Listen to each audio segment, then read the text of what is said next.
السلام علیکم ورحمۃ اللہ وبرکاتہ۔ روزے داروں کے لیے دو خوشیاں رسول اللہ صلی اللہ علیہ وسلم نے فرمایا۔ حدیث پاک میں ہے کہ روزے داروں کو دو خوشیاں ہیں۔ وہ کون سے دو خوشیاں ہیں؟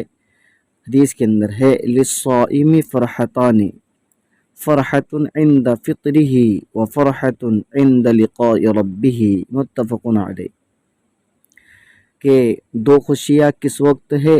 ایک دنیا میں افطار کے وقت، جب روزہ دار افطار کرتا ہے اس وقت اس کے لیے خوشی ہے، اور دوسری قیامت کے دن جب وہ اپنے رب سے ملاقات کرے گا۔ تو یہ دو موقع پر اللہ کے نبی صلی اللہ علیہ وسلم نے فرمایا کہ روزہ دار یہ بڑا خوش نصیب انسان ہے کہ روزہ جب وہ کھولتا ہے تو افطار کے وقت روزہ دار اور غیر روزہ دار کے چہرے سے پہچان ہو جاتی۔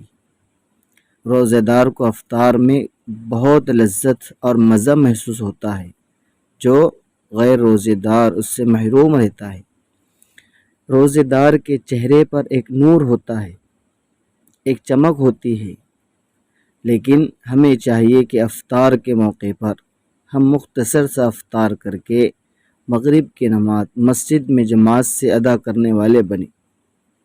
اکثر ہوتا ہے کہ انسان افطار میں لگ کر مغرب کی نماز کی جماعت کو چھوڑ دیتا ہے، اس لیے ہم اس سے محروم ہو جاتے ہیں۔